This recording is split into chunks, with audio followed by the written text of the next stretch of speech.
do you feel that you give good customer service to your clients? Okay. And with a show of hands, do you feel that good customer service gets rewarded? Okay, all right. That's brilliant.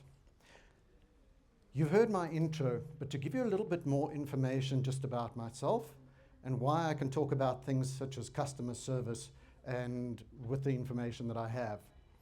I'm going to go back now to a time before YouTube, a time before the internet, a time even before MySpace. I'm talking about the 80s. And I came across a guy called Tom Peters, and he'd written a book in Search of Excellence. I didn't get the book, but I saw a video of him doing a massive stage show in which he speaks about the companies that they researched and that they have in their books. And these companies had all done something specifically to grow themselves, to be next level, to be sort of where the industry level is at. And there were a variety of companies in there. FedEx was one of them. A small retail store was one of them, only one. Even a government sector was part of this. And what I took out of that, there's a number of things that you could take out of that, but the key thing that I took out of that was customer service was king. If you've ever been to the USA, you'll realize customer service is next level there. It's totally next level. And I thought if I can apply this to myself, I was in sales, it will assist me in some of my weaknesses. I can put them down there sort of thing. Yes, you want to work on them, granted, but customer service would help me. On the other end, all my strengths will be enhanced by customer service. So I applied that. I told everybody about it. I thought it's a great idea, and it certainly did work for me. And all of those things are things that were, I couldn't compromise on them, and they worked very well for me. Next is I was called into a company once, and they asked me, or they said to me, look, we've got a problem with our customer care in terms of our salespeople. And the issue they had is the salespeople were out in the field, but their clients would phone in. We're now talking about a time of the internet and cell phones. So they were reachable, but they were with their clients. If cell phones were off, they'd only get the message much later. People needed information now. And the salespeople are the people that had the information. The people in the company didn't necessarily always have the information. Some of the bookings people did, but then they got taken away from their jobs. So we looked at how can we do this and what can we do and what can be put in place. And we put in a customer care center that emulates salespeople where people are there all the time. Queries can start happening now, not only when the salesperson gets back, maybe even tomorrow morning only because they were out for the whole day. And that got put in place. While we were putting that in place, and it worked well. It worked very, very well. Everything that we put out there, the service level agreements, we were meeting them. Those that we couldn't meet were normally as a result of the people pulling them into that. And you know, all of these things got sorted out. What worked, we replicated. What didn't work, we changed. At that point, one of the boss at the company said, listen, there's this industry award, and I want us to win it, and I want you to drive this. So I was thinking, not only are we still bedding this system down, but now I've got to go after this as well and assist in that. The end result of that was, because of this customer care center that we had, the customer service approach that we had put in place, they won the award. And this is coming from stone last in the last, I don't know how many years that award was there, to coming first. And the second year, which was the last year that award was run, they came second and first in their category. All of this was merely as a result of customer service. It's very, very powerful. And that resulted in them making more money as well, just because of the ethic that they had, the offer that they had, the people that they saw and how they were, and internally as well. That really and truly drove everything. Where I also found out that it really and truly worked is I moved on and went and did other things, but I went out with a salesperson once at another company. And when we got there, afterwards somebody called me aside and said, Andre, please, can you call on us? And I said, why? Because you do have this person who can assist you anyway. And he said, yes, but we want someone like you. And someone like me was only a result of customer service. It was nothing else. Yes, it was my sparkling personality and the rest of the things.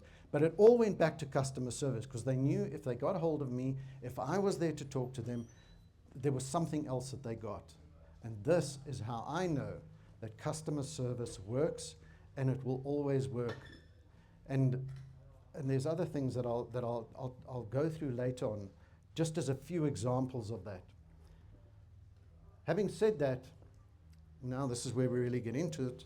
Where do you feel customer service starts? Anybody? From your first meeting the person. Okay, all right. Anybody else? From your advertising. Yes, okay.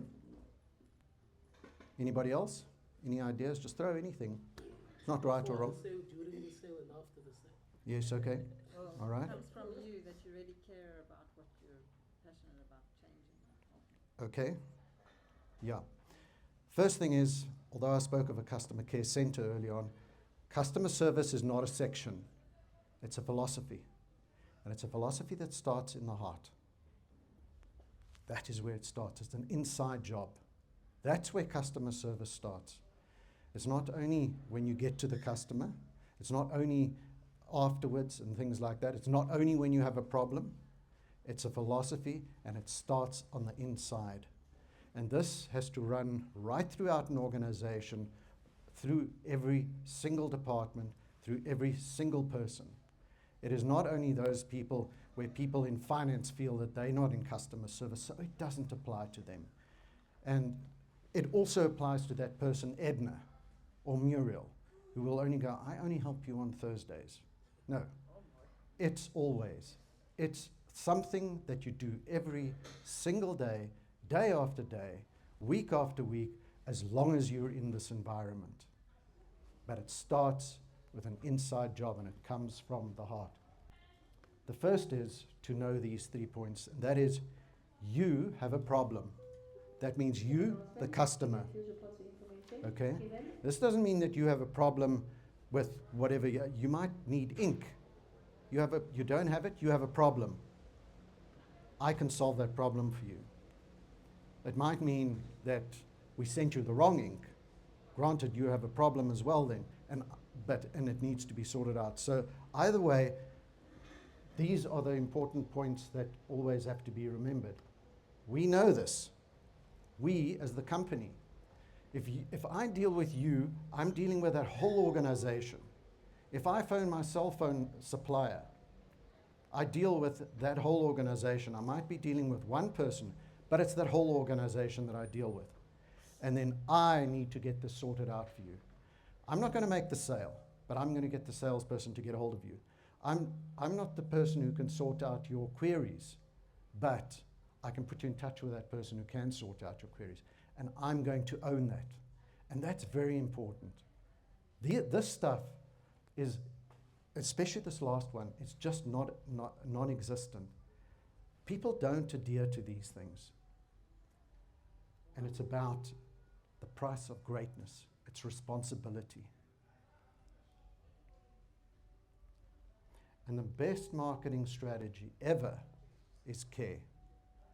Okay, C-A-R-E, and we can use that as an agnostic for anything, but that is the best marketing strategy there is. I now want to talk about one of the grandest illusions out there, and that is that good customer service gets rewarded. It's one of the most logical things. People think that good customer service gets rewarded, but it doesn't. People, if you give good customer service, they don't give you their loyalty. They don't give you the gratitude. And I'm going to use you now, potentially, as Exhibit A to prove that. I want, if you've been to a fast food or a restaurant outlet in the last month, the last 6 months, where you have had good customer service, show of hands. I want you to leave your hands up now. If you will say that you are now a loyal person to that outlet, that you will only go to that outlet, and that you will never ever go anywhere else, but you'll only go to this restaurant. You will tell everybody about it. You will write about it. You will write reviews about it. What just happened? Except for a few people, their hands went down. Why? Here's the cold hard fact. There's only two types of customer service that gets remembered. Exceptionally great customer service and bad customer service. Everything in between is instantly forgotten. Expected, instantly forgotten. Good is actually bad. Great customer service, bad. This is your entry. Good is your entry into the marketplace. It's not a competitive advantage. That's why I asked the questions earlier on about good customer service. It doesn't get rewarded. Think of it this way. If you think of when you've been out, specifically for a meal, and you've had great customer service up this end, and you've had bad customer service up at this end, what happens? Over here, we talk about it. Over here, we recommend. Down here, we warn. When you're happy, nothing. You don't tell anybody about it. Brilliant restaurant where everything goes well. You recommend. Not that this is a bad, it's just an example. If you had a Wimpy or Spur, you don't tell people about it. It's normally good. It's normally good. And if you've had bad, don't go there. Good is not great. I saw this a while back, and I went and looked it up. I Googled customer service. Like I said, I saw this and I thought, let me go and see if this is true. I Googled customer service, and I came up with less than 6 billion opportunities to read about customer service.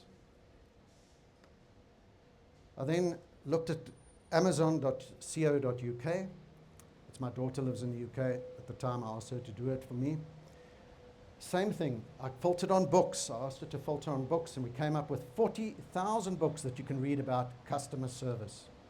Seeing as they're in South Africa, I thought let's look at it for South Africa now as well. No less than 20,000 books that you could read. When you look at what these books tell you, and the master classes tell you, and the lectures and the documents that you can read, is this: if you can meet your customers' expectations, that's good. If you can meet and exceed your customers' expectations now and then, that's better.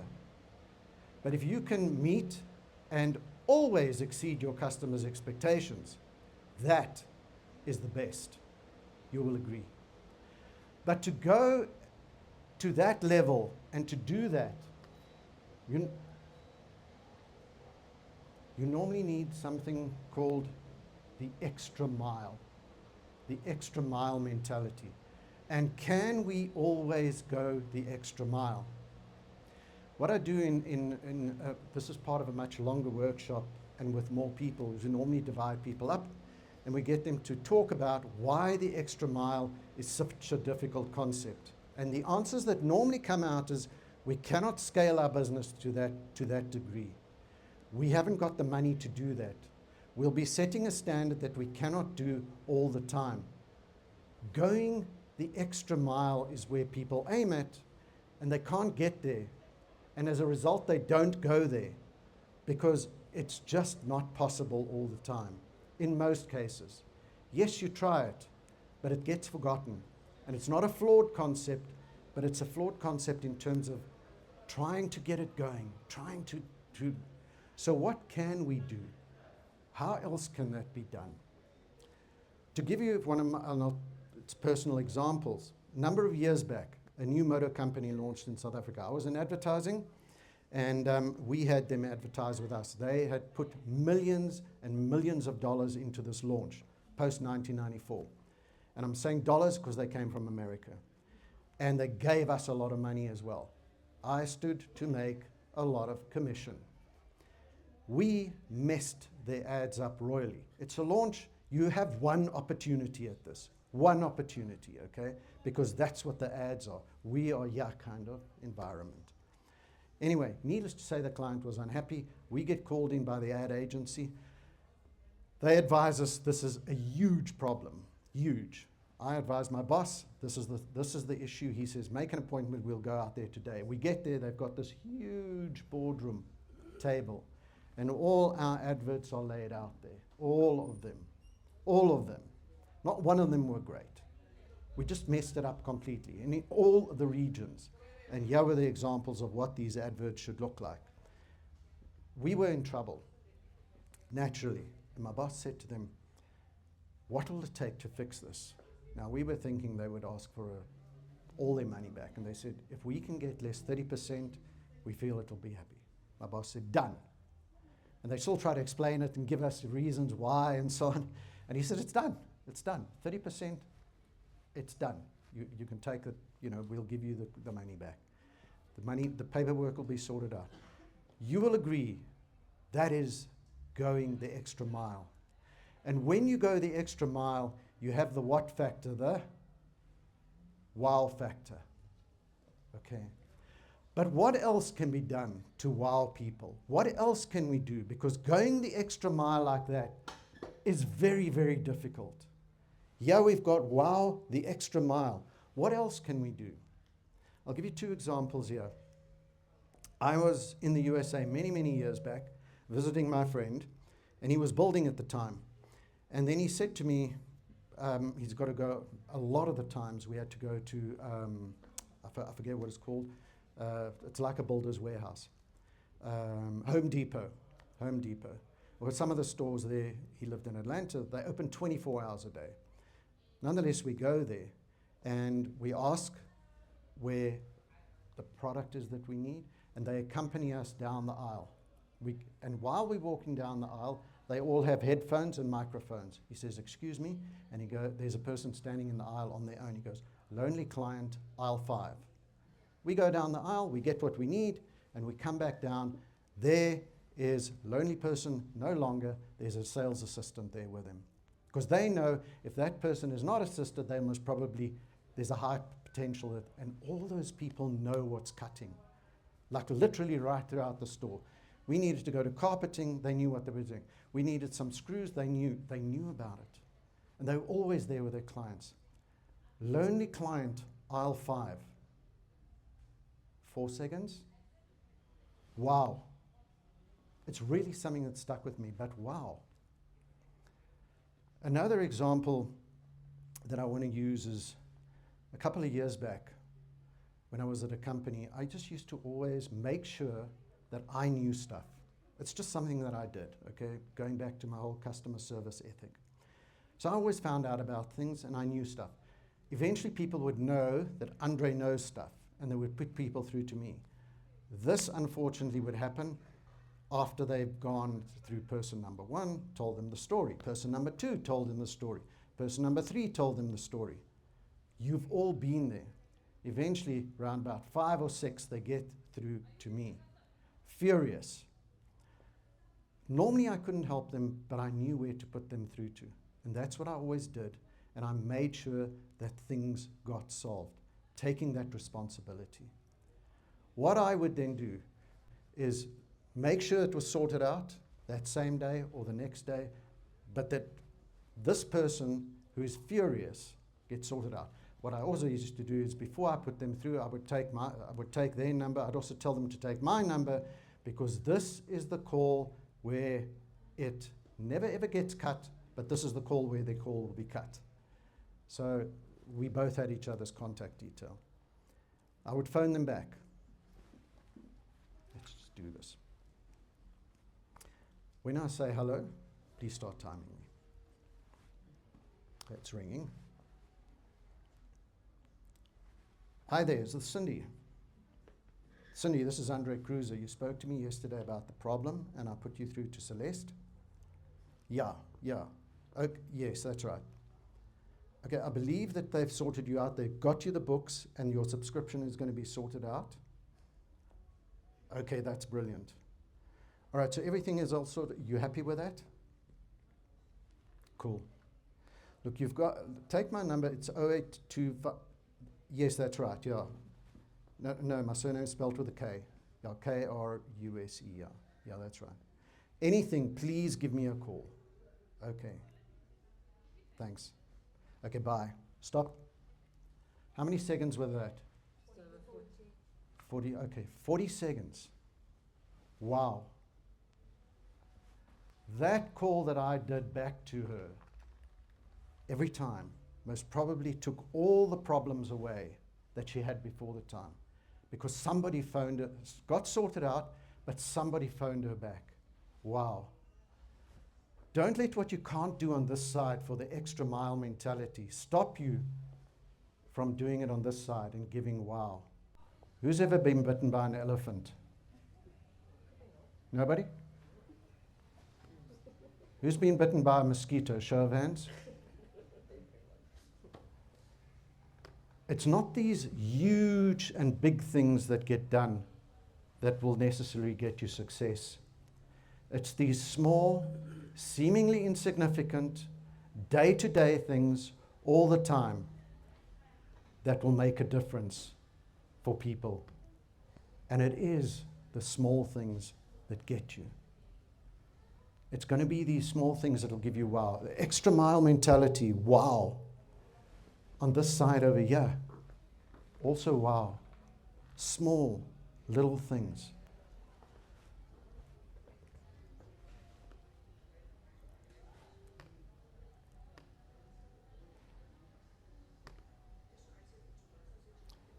Let's get this, there we go. The extra mile, it's the imperial system. I'm not even saying go the extra inch. I'm saying go the extra millimeter.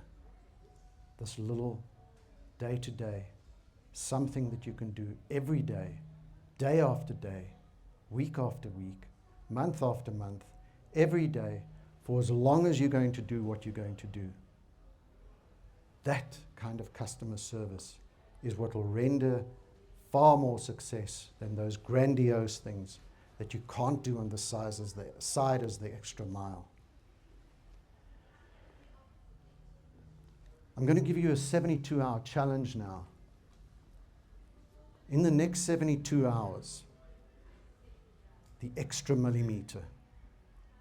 What can you do in the next 72 hours that'll make a difference in a variety of those things? The extra millimeter. My name is ANDRé Kruse. I'm a master educator. People ask me if I'm a motivational speaker. I'm not a motivational speaker, I'm a motivational teacher. Motivational speaker is someone that makes you all happy and gets you all going, but you don't necessarily know why. In terms of the teacher gives you some stuff and hopefully you'll remember it afterwards. These are some of the stores that I've worked with, and just to give you my elevator speech, my aim is to help people, to ensure them that the customer comes back the next time, every time. And for every successful deal that is closed that you could possibly bring to me, I do pay an introductory commission.